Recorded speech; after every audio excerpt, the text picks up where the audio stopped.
Hey guys, I hope you are having a great weekend so far. It's been a crazy week and many people are bound to feel a bit lost as to where we are going to be headed. We have a ton of new investors and veterans alike having a ton of questions, and I hope to provide you in this video with tons of information to help you catch up and be ready for what is about to come. Remember, last week we did not squeeze, and it is unlike that we will this week too. We have a ton of developments in the pipeline and I am going to thoroughly break them down for you. With that said, let's get to it. First and foremost, we have another proposal about to get passed, so get ready to get jacked again, because this one is a big one.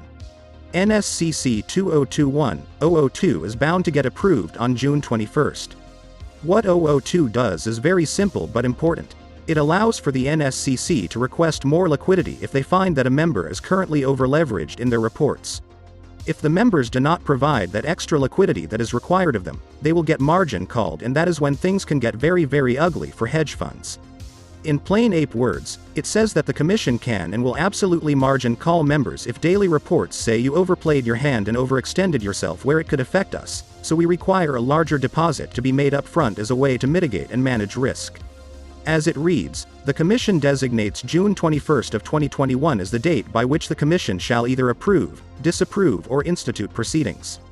There is no reason to believe the SEC will not pass this proposal, so I am getting more and more bullish about this. And there is plenty more reasons to get hyped, and they are not exclusive only to these proposals, ladies and gentlemen.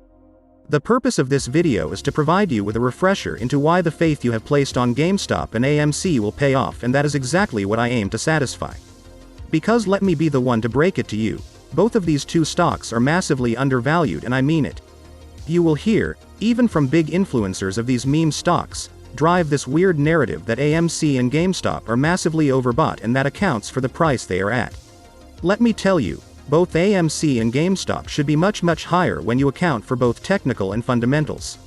Let's take GameStop first. GameStop is video game retail industry that is expanding in ways we never saw before. They are restructuring their company from the upside down with new management. They are investing into the esports gaming scape, which is growing massively year over year. This is a massive industry that grows in the billions, and it appears every major video game publisher is having their games developed with aim to enter into this scene due to the profitability that it brings.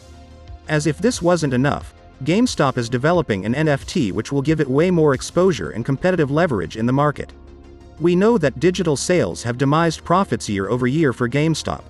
Most people purchasing habits tend to favor convenience over company loyalty for the most part, and the ability for people to acquire products and services from their own homes has presented a serious challenge for GameStop. As such, they have greatly revamped their online store, which has seen increased traffic, and now they are developing an NFT with the purpose of being able to allow players to buy and sell their copies of products using blockchain technology. If you think this alone is good enough, Microsoft announced a couple of months back a multi-year strategic partnership with GameStop, in part to help advance the company's retail technology infrastructure and enhance gaming solutions to its customers.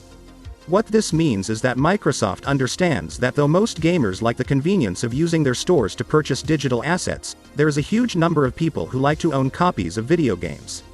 They like the idea and right of owning the actual copy of a game and being able to trade it for money or something else. As such, it would be logical for Microsoft to partner with GameStop like they did and be involved in the process of developing the blockchain infrastructure so that they can possibly in the future be able to provide in their gaming ecosystem a gateway that allows people to trade NFTs through a GameStop application and receive a small fee. This would greatly benefit both companies and actually provides a huge market gain potential for GameStop, as they work to provide a product and service that many people want. We know they recently expanded the locations of warehouses to be able to have better distribution. If this isn't enough, let's talk about something we have mentioned here and there but never fully elaborated on. Let's discuss how GameStop is slowly integrating into hardware and products not necessarily related to video games.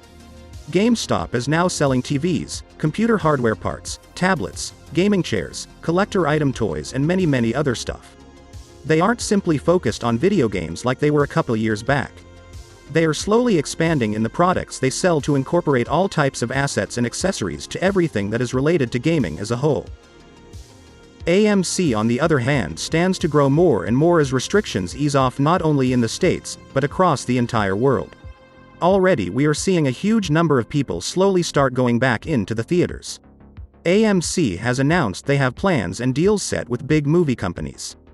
They also just announced a huge program to reward AMC retail investors that hold strong to their shares.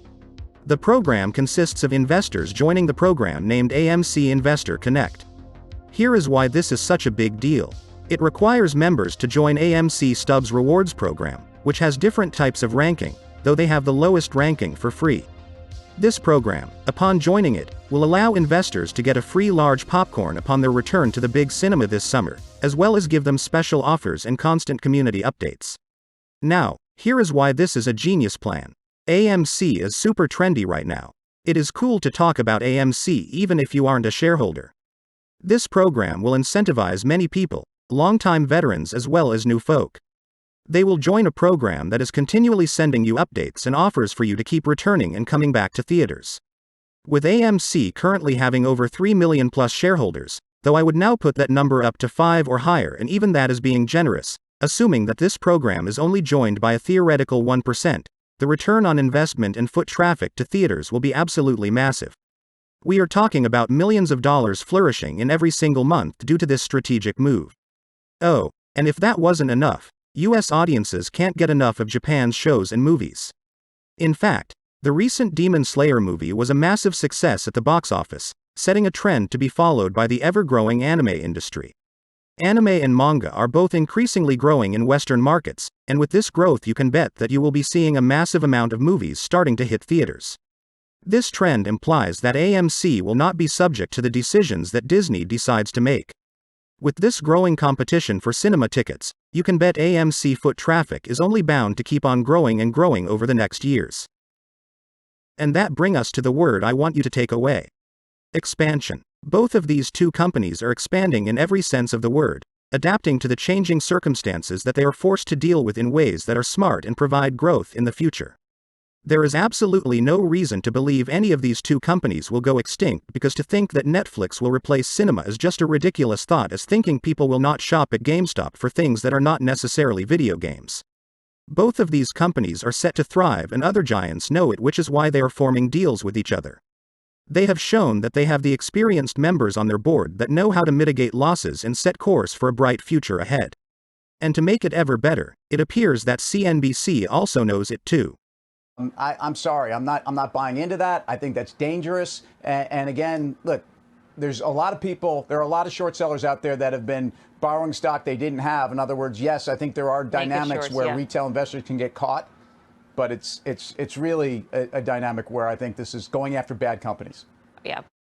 We have watched and observed a spiteful media cast shadow and doubt upon millions of retail traders, mocking us for liking stocks based on analysis that they deem incorrect. But that is not what came out accidentally, as you just saw. In fact, it appears to me that they know exactly what is happening and are pushing a narrative, a show, to scare off investors away. In the context of that clip you just watched, there are two reasons that give validity to my claim. 1. That portion where she blurted out the truth that we have been preaching and saying for months was actually edited out in later segments of the video when they were repeated, showing that CNBC is complicit in hiding any rhetoric that gives any type of validity or even mentions the possibility that Wall Street is wrong. The second piece of evidence comes directly from them, as they have lately been misspelling the AMC symbols for the best gaining stocks. Funny how this was never and has never been a problem when the stock was moving sideways or being shorted to the brink. They made segments calling it over and advising shareholders to quit. But now that the stock has been surging upwards, they are finding it difficult to keep up with the spelling, twice misspelling the AMC symbol on their main segment of the show. Let me tell you something, this is no circumstantial error. This is all plotted with the purpose of misguiding their audience away from the winning stocks. Naked shorting has and always be a serious problem that will plague the stock market and therefore the overall economic health of the world for years to come, until governing bodies decide to finally step up to the game. But guess what? We won't have to wait for them to do that in order to achieve the squeeze. Whether the Fed causes the squeeze with a liquidity problem in the repo market, or with GameStop potentially announcing a dividend to shareholders, or whatever other situation causes any volatile scenario that puts a bit too much stress on hedge funds, we will win. You can and should be gracious every day that passes without a squeeze, because that is an opportunity to make thousands and thousands of dollars. Remember, it is free to hold shares. You don't have to do anything after your order goes through. You just buy and hold and enjoy the rest of your days living in poverty or exhausting averageness until the big day comes and your Lambos are ready for pickup. You are not the one with the problem of figuring out what to do or how to trade. Your job is simple. It is to buy and hold.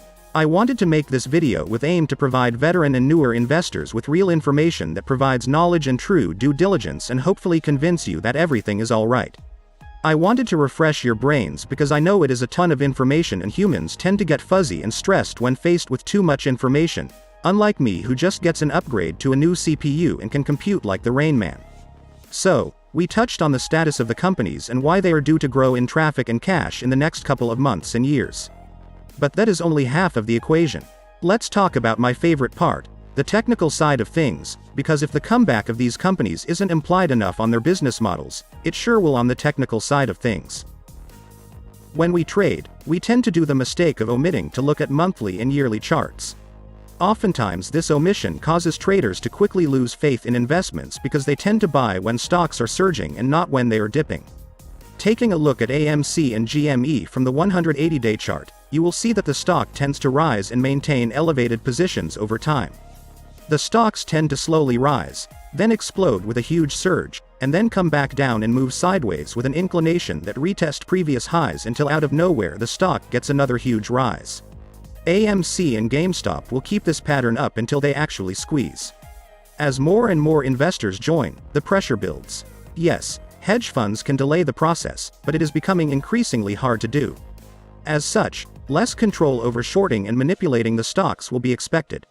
AMC and GameStop are moving up. I know it sometimes seems as like they have more red days than they don't, but that is a disingenuous fact. Over a longer time frame, both stocks are incredibly bullish and building insane support walls. Of the two, AMC is obviously much higher and overextended than GameStop due to it being more enticing to traders since it is so much cheaper. I hold both stocks and I look forward to owning both stocks because I don't have any favorites. Both are due to grow. I plan on buying more GameStop until the AMC price settles down a bit more because since this is not a squeeze, I do not think the price will remain in the 40s to be honest. I think we are now due for a bit of a consolidation period again where we settle down and AMC comes back down from those highs. However, keep in mind that this doesn't mean it is impossible for another surge to happen. In fact, remember that GameStop has their quarterly earnings report on June 9th and they might make a big announcement that once again gets another rise of these stocks. As such, anything is possible, so trade based on your own level of tolerance and risk management. With that said, I will take a risk and buy more GameStop on the way down and wait a bit to see where AMC starts building strong consolidation before I start throwing some money into it. I described in some of my videos this past week at the relationship between AMC and GME, and even saying and advising people to own both still got me in trouble at the AMC camp for pointing out the obvious. However, I don't care about people getting irrationally angry at data they don't like. In fact, that is what makes me stand out and what makes them conform. As a brief quick lesson, both AMC and GameStop are shorted to the brink. There is evidence, however, that suggests AMC is being used to suppress the price of GameStop. It happens by big money like hedge funds and banks buying into the stock and letting it rise a bit and then selling their positions to buy puts. It was confirmed when AMC was halted and how GME started moving vertical for minutes straight until the precise moment when AMC was allowed to continue moving. There is a ton of information pointing to this more than the charting as well. Again, both are massively suppressed and you should aim to have both, or even one if that is your liking. At the end of the day, both will squeeze tremendously and the only losers will be at Wall Street. Wanted to bring this up because it is almost like the forbidden truth that many AMC new investors feel like hiding and shaming others for pointing out. People, stop using tribalism tactics to dissuade others from investing in whatever stocks they want. Buy whatever stock you please. Again, I personally own a ton of both. In fact, they are the only two positions I currently have. I plan on buying more GME because I feel I have too much AMC and want to equal them out, and also because I personally think AMC is a bit too high right now and believe the stock could settle down to consolidate, which is the last segment of this video. The truth of the matter is that GameStop had a better quality performance overall this past week due to its ability to move sideways and build some strong consolidation. As outlined on the chart, you can expect support at 240 and 220. If we were to dip below, which we well could and there is a serious potential we will, Given hedge fund manipulation, we could revert at worst back to 178 before a bounce up. GameStop traded strong, and I think it is incredibly improbable that it trades down to 136 unless something huge happens from the company itself. AMC moved incredibly vertical, missing its chance to really build sideways and making it very likely to dip down from $45 to $30.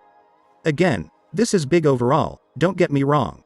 This change represents a huge difference from where we were a month ago, but it goes to show how the surges differentiate in these two stocks that move almost identical on the daily charts.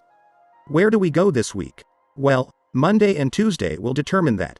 On GameStop's side, if we trade and build upwards by Tuesday, ending at 260 or higher, there is good reason to think we could have another build-up to retest 294. AMC would have to return strong and by Tuesday be at 55 or higher. If it isn't by then, I will find it most probable for the stock to start trading in the $30 range again, and I believe that is where it should find a lot more sideways trading and consolidation. So again, by Tuesday, GameStop needs to trade above 260 without too much vertical surges and AMC to trade above 55. If they don't, chances are they will be dipping unless they are manipulated into another random surge or some big news come out from either of these two companies. As such, I will be waiting until then to buy personally. If they hold the prices, then I will consider buying high where they are. If not, I will wait and consider buying later in the week. I hope you found this video useful. I wanted to provide some hope, which I already see fading away from many. Let me know in the comments if you liked the video and drop a like to help it gain visibility. I hope to see you here tomorrow and enjoy the rest of your Sunday. Have a great one.